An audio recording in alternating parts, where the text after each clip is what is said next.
Hi ನಮಸ್ಕಾರ, welcome to kitchen. ನಾನು ಕುಸುಮ. ಇಡ್ಲಿ ಹಿಟ್ಟು ಹಿಂಗೆ ಒಂದು ಸತಿ ಮಾಡ್ಕೊಂಡು ನೋಡಿ, ಪರ್ಫೆಕ್ಟ್ ರಿಸಲ್ಟ್ ಅಂತೂ ಸಿಕ್ಕುತ್ತೆ.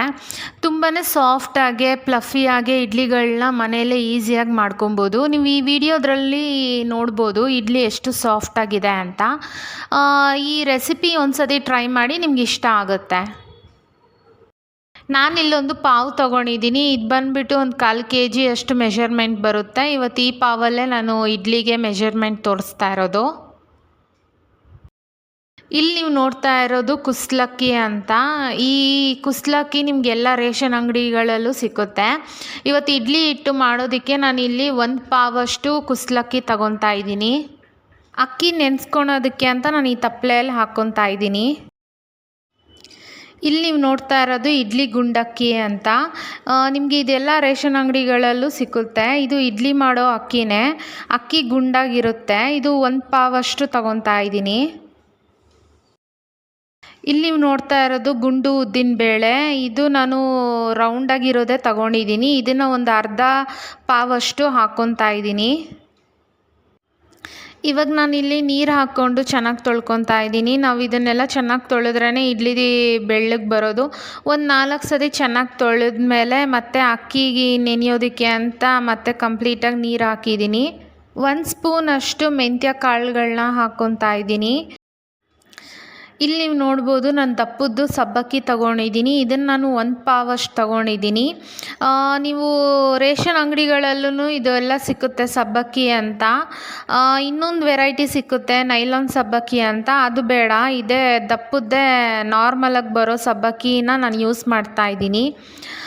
ಇದನ್ನು ನಾನು ಒಂದು ಸತಿ ತೊಳ್ಕೊಂಡ್ಮೇಲೆ ನೀರಲ್ಲಿ, ಕುಡಿಯೋ ನೀರದ್ರಲ್ಲೇ ನೆನೆಸಿಡ್ತೀನಿ. ಯಾಕಂದರೆ ಇದು ನೆನೆದ ಮೇಲೆ ನೀರೆಲ್ಲ ಎಳ್ಕೊಂಡಿರುತ್ತೆ. ಅದರಿಂದ ನಾವು ಆ ನೀರನ್ನ ಸ್ಕ್ವೀಸ್ ಮಾಡಿ ತೆಗಿಯೋದು ಕಷ್ಟ, ಹಂಗೆ ರುಬ್ತೀವಿ. ಆದ್ದರಿಂದ ಇದಕ್ಕೆ ಮಾತ್ರ ಒಂದು ಸತಿ ತೊಳೆದ ಮೇಲೆ ಕುಡಿಯೋ ನೀರಲ್ಲೇ ನೆನೆಸಿಡಬೇಕು.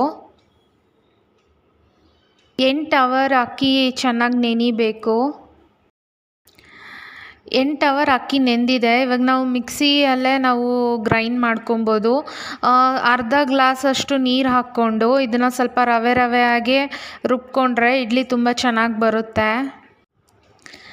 ಸಬ್ಬಕ್ಕಿ ಬಂದುಬಿಟ್ಟು ನಾವು ಸಪ್ರೇಟಾಗೆ ನೆನೆಸ್ಕೊಂಡಿದ್ದೀವಿ. ಅದನ್ನು ಒಂದು 2 ಅವರ್ ನೆನೆಸಿದ್ರೆ ಸಾಕು. ಇಡ್ಲಿ, ಅದಕ್ಕೆ ನಾವು ಇಡ್ಲಿ ಅಕ್ಕಿನ ಸಪ್ರೇಟಾಗಿ ನೆನೆಸ್ಕೊಂಡಿರೋದು. ಅದನ್ನು 8 ಅವರ್ ನೆನೆಸ್ಬೇಕು ಅಂತ. ನಾವು ಏನಾನ ಸಬ್ಬಕ್ಕಿನ ಇದರಲ್ಲೇ ಹಾಕಿದ್ರೆ ತುಂಬಾ ಪಿಚಿ ಆಗಿಬಿಡುತ್ತೆ. ಅದು ಸರಿಯಾಗಿ ರುಬ್ಬಕ್ಕೂ ಆಗೋಲ್ಲ. ಇನ್ನೊಂದು, ನಾವು ಸಬ್ಬಕ್ಕಿ ರುಬ್ಬುವಾಗೆ ಅದು ತುಂಬಾ ಅಂಟಂಟಾಗಿ ಮಿಕ್ಸಿ ಜಾರ್ಗೆ ಮೆತ್ಕೊತಾ ಇರುತ್ತೆ.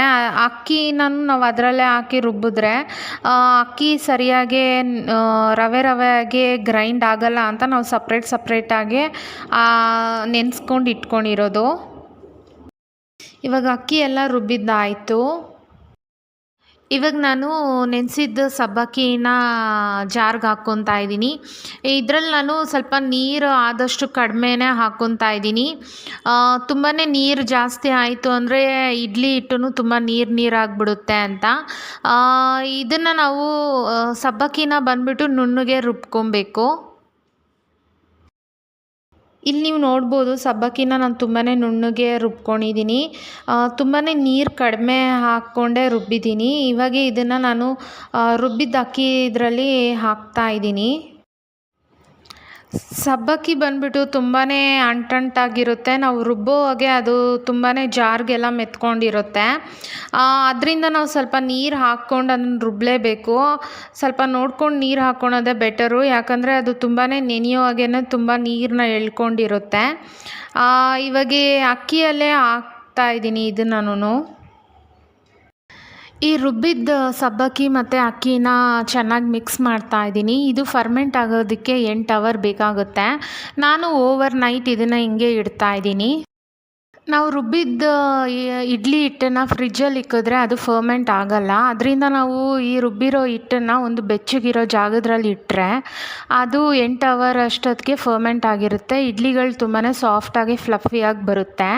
ಅಕಸ್ಮಾತ್ ನಾವೇನಾನ ಅದು ಇಡ್ಲಿ ಹಿಟ್ಟು ಫರ್ಮೆಂಟ್ ಸರಿಯಾಗಿ ಆಗಿಲ್ಲ ಅಂದರೆ ಇಡ್ಲಿಗಳು ತುಂಬಾ ಗಟ್ಟಿಯಾಗಿ ಬರುತ್ತೆ.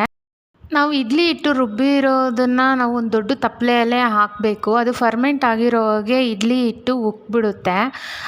ಇನ್ನೊಂದೇನೆಂದರೆ ನಾವು ಎಷ್ಟೇ ದೊಡ್ಡ ತಪ್ಪಲೆ ಇಕ್ಕಿದ್ರುನು ಒಂದು ದೊಡ್ಡ ಬಾಣಲಿ ಇದ್ರ ಕೆಳಗಡೆ ಇಕ್ಬಿಟ್ರೆ ಬೈ ಚಾನ್ಸ್ ಅದು ಫರ್ಮೆಂಟ್ ಆಗಿ ಜಾಸ್ತಿ ಉಕ್ಕಿದ್ರೂ ಆ ಬಾಣಲಿ ಒಳಗಡೆನೇ ಇರುತ್ತೆ.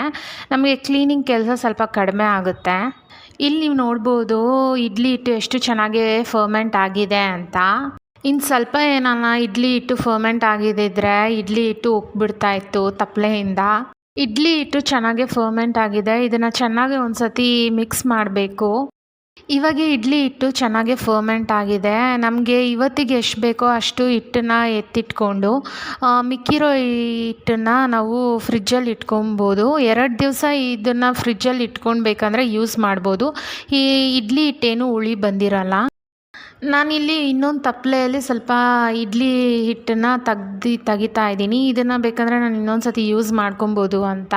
ಇವಾಗ ನನಗೆ ಎಷ್ಟು ಬೇಕೋ ಅಷ್ಟು ಇಡ್ಲಿ ಹಿಟ್ಟನ್ನು ಇಟ್ಕೊಂಡು ಮಿಕ್ಕಿರೋದನ್ನು ನಾನು ಫ್ರಿಜ್ಜಲ್ಲಿ ಸ್ಟೋರ್ ಮಾಡ್ಕೊತೀನಿ. ಇಷ್ಟು ಇಡ್ಲಿ ಹಿಟ್ಟು ನಾನು ಇವತ್ತು ಯೂಸ್ ಮಾಡ್ಕೊತೀನಿ. ಅದರಿಂದ ನಾನು ಇವಾಗ ಇದಕ್ಕೆ ಉಪ್ಪು ಹಾಕಿ ಚೆನ್ನಾಗಿ ಕಲಿಸ್ತಾ ಇದ್ದೀನಿ.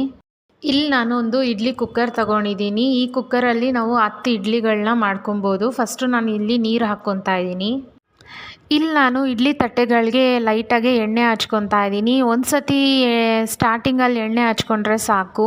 ಇಡ್ಲಿಗಳು ಸ್ಟೀಮ್ ಆದಮೇಲೆ ಇಡ್ಲಿಗಳನ್ನ ಈಸಿಯಾಗಿ ತೆಗಿಬೋದು. ಇಡ್ಲಿ ತಟ್ಟೆನ ಇಡ್ಲಿ ಕುಕ್ಕರಲ್ಲಿಟ್ಟು ಇವಾಗ ಹಿಟ್ಟನ್ನು ಚೆನ್ನಾಗೇ ಮಿಕ್ಸ್ ಮಾಡ್ತಾ ಇದರ ಒಳಗಡೆ ಇಡ್ಲಿ ಹಿಟ್ಟನ್ನು ಹಾಕ್ತಾಯಿದ್ದೀನಿ. ಇಂಥ ಸಿಂಪಲ್ ಟೇಸ್ಟಿ ರೆಸಿಪೀಸ್ಗೋಸ್ಕರ ಕುಕಿಚನ್ ಚಾನಲ್ನ ಸಬ್ಸ್ಕ್ರೈಬ್ ಮಾಡ್ಕೊಳ್ಳಿ. ಪಕ್ಕದಲ್ಲಿರೋ ಬೆಲ್ ಐಕಾನ್ ಪ್ರೆಸ್ ಮಾಡಿ. ನಾನು ಯಾವಾಗಲೇ ವೀಡಿಯೋಸ್ ಹಾಕಿದ್ರೂ ನಿಮಗೆ ನೋಟಿಫಿಕೇಷನ್ ಬರುತ್ತೆ. ಯಾವುದೇ ಥರ ವೀಡಿಯೋಸ್ ಮಿಸ್ ಆಗಲ್ಲ. ನಾನು ಇಲ್ಲಿ ತೊಗೊಂಡಿರೋದು ಮೀಡಿಯಮ್ ಸೈಜ್ ಇಡ್ಲಿ ಕುಕ್ಕರು. ಇದರಲ್ಲಿ 2 ಸ್ಟ್ಯಾಂಡ್ ಇರೋದು. 10 ಇಡ್ಲಿ ಆಗುತ್ತೆ. ಒಂದೊಂದು ಸ್ಟ್ಯಾಂಡಲ್ಲಿ 5 ಇಡ್ಲಿ ಆಗುತ್ತೆ. ಮತ್ತು ಇಡ್ಲಿ ಸೈಜ್ ಬಂದು ಮೀಡಿಯಮ್ ಸೈಜಲ್ಲೇ ಇರುತ್ತೆ. ಅದರಿಂದ ನಾನು ಈ ಮೀಡಿಯಮ್ ಸೈಜ್ ಇಡ್ಲಿ ಕುಕ್ಕರ್ನ ನಾನು ಜಸ್ಟ್ ಒಂದು 15 ನಿಮಿಷ ಅಷ್ಟೇ ಐ ಫ್ಲೇಮಲ್ಲೇ ಇಟ್ಟು ಸ್ಟೀಮ್ ಮಾಡ್ಕೊತೀನಿ. ನೀವು ಯಾವ ಥರ ಇಡ್ಲಿ ಕುಕ್ಕರ್ ತೊಗೊತಾ ಇದ್ದೀರಾ ನೋಡಿಕೊಂಡು ಅದನ್ನು ಸ್ಟೀಮ್ ಮಾಡ್ಕೊಳ್ಳಿ. ತುಂಬಾ ಡಿಫ್ರೆಂಟ್ ಸೈಜಲ್ಲಿ ಇಡ್ಲಿ ಕುಕ್ಕರ್ಗಳು ಬರುತ್ತೆ. ತಟ್ಟೆ ಸ್ಟ್ಯಾಂಡು ಇಲ್ಲ ಅಂದರೆ ಮಿನಿ ಇಡ್ಲೀಸು ಅಂತ ಬರ್ತಾ ಇರುತ್ತೆ. ಅದರಲ್ಲಿ ನೀವು ಟೈಮಿಂಗ್ಸ್ ನೋಡ್ಕೊಬೇಕಾಗುತ್ತೆ. ನನಗೆ ಈ ಕುಕ್ಕರು 15 ನಿಮಿಷ ಸ್ಟೀಮ್ ಮಾಡಿದ್ರೆ ಸಾಕು ಐ ಫ್ಲೇಮಲ್ಲಿ. ಇಡ್ಲಿ ತುಂಬಾ ಚೆನ್ನಾಗಿ ಬರುತ್ತೆ. ಇಡ್ಲಿ ಸ್ಟ್ಯಾಂಡಲ್ಲಿ ಇಡ್ಲಿ ಇಟ್ಟು ಇವಾಗ ಹಾಕಿದ್ದೀನಿ. ಇದನ್ನು ನಾನು 15 ನಿಮಿಷ ಐ ಫ್ಲೇಮಲ್ಲಿ ಸ್ಟೀಮ್ ಮಾಡ್ಕೊತೀನಿ. 15 ನಿಮಿಷ ಇಡ್ಲಿ ಚೆನ್ನಾಗಿ ಸ್ಟೀಮ್ ಆದ ತಕ್ಷಣವೇ ಸ್ಟವ್ ಆಫ್ ಮಾಡಿಬಿಟ್ಟು ಒಂದು 5 ನಿಮಿಷ ಇಡ್ಲಿ ಕುಕ್ಕರ್ನ ಹಂಗೆ ಬಿಟ್ಬಿಡಬೇಕು. ಇಡ್ಲಿ ಕುಕ್ಕರ್ನ ಓಪನ್ ಮಾಡೋದಾಗಲಿ ಇಲ್ಲಾಂದರೆ ಇಡ್ಲಿಗಳನ್ನ ತೆಗಿಯೋಕ್ಕೆ ಹೋಗಬಾರ್ದು. ಅದು ತುಂಬಾ ಇಡ್ಲಿಗಳು ಚೆನ್ನಾಗಿ ಸ್ಟೀಮ್ ಆಗಿ ಬಿಸಿ ಬಿಸಿಯಾಗಿರುತ್ತಲ್ವ, ಅವಾಗೆ ನಾವು ಟಕ್ಕಂತ ತೆಗಿಯೋಕ್ಕೆ ಹೋದರೆ ಇಡ್ಲಿ ಶೇಪು ಹೋಗಿಬಿಡುತ್ತೆ. ಅದರಿಂದ ಒಂದು 5 ನಿಮಿಷ ಹಂಗೆ ಇಡ್ಲಿ ಕುಕ್ಕರಲ್ಲಿ ಹಂಗೆ ಬಿಟ್ಬಿಟ್ರೆ ಅದು ಚೆನ್ನಾಗೇ ಸೆಟಲ್ ಆಗಿರುತ್ತೆ. ಮತ್ತು ನಾವು ಒಂದು ಸ್ವಲ್ಪ ಸ್ಪೂನ್ ತಗೊಂಡು ನೀರಲ್ಲಿ ಸ್ಪೂನ್ನ ಅದ್ದಿ ತೆಗೆದ್ರೆ ಇಡ್ಲಿಗಳು ಶೇಪು ಕೆಡ್ದಿರ ನೀಟಾಗೆ ಇಡ್ಲಿಗಳು ಬಂದ್ಬಿಡುತ್ತೆ. ಇಲ್ಲಿ ನೀವು ನೋಡ್ಬೋದು ಇಡ್ಲಿಗಳು ಎಷ್ಟು ಈಸಿಯಾಗಿ ಬರ್ತಾ ಇದೆ ಅಂತ. ಸೌತ್ ಇಂಡಿಯನ್ ಬ್ರೇಕ್ಫಾಸ್ಟ್ಗಳಲ್ಲಿ ಇಡ್ಲಿ ಕೂಡ ತುಂಬಾ ಹೆಲ್ದಿ ಬ್ರೇಕ್ಫಾಸ್ಟ್ ಅಂತಲೇ ಹೇಳ್ಬೋದು. ಬೆಳಿಗ್ಗೆ ಹೊತ್ತು ಇಂಥ ಫರ್ಮೆಂಟೆಡ್ ಸ್ಟೀಮ್ಡ್ ಬ್ರೇಕ್ಫಾಸ್ಟ್ ತೊಗೊಳೋದು ತುಂಬಾ ಹೆಲ್ದಿ. ಇಡ್ಲಿಗಳು ಎಷ್ಟು ಸಾಫ್ಟ್ ಫ್ಲಫಿಯಾಗಿ ಬಂದಿದೆ. ತುಂಬಾ ಈಸಿಯಾಗಿ ಬೆಳಿಗ್ಗೆ ಹೊತ್ತು ಇಂಥ ಬ್ರೇಕ್ಫಾಸ್ಟ್ಗಳನ್ನ ಮನೇಲೇ ಮಾಡ್ಕೊಬೋದು.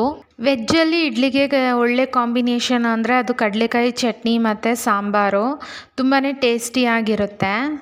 ಇವತ್ತು ನಮ್ಮ ಮನೆಯಲ್ಲಿ ನಾನ್ ವೆಜ್ ಸ್ಪೆಷಲು ಬೋಟಿ ಸಾರು. ಇಡ್ಲಿಗೆ ಒಳ್ಳೆ ಕಾಂಬಿನೇಷನ್ ಅಂದರೆ ನಾನ್ ವೆಜ್ಜಲ್ಲಿ ಅದು ಬೋಟಿ ಸಾರು ತುಂಬಾ ಟೇಸ್ಟಿಯಾಗಿರುತ್ತೆ. ಅದು ಬೆಳಿಗ್ಗೆನೇ ತುಂಬ ಹೆವಿ ಬ್ರೇಕ್ಫಾಸ್ಟ್ ಅಂತಲೇ ಹೇಳ್ಬೋದು.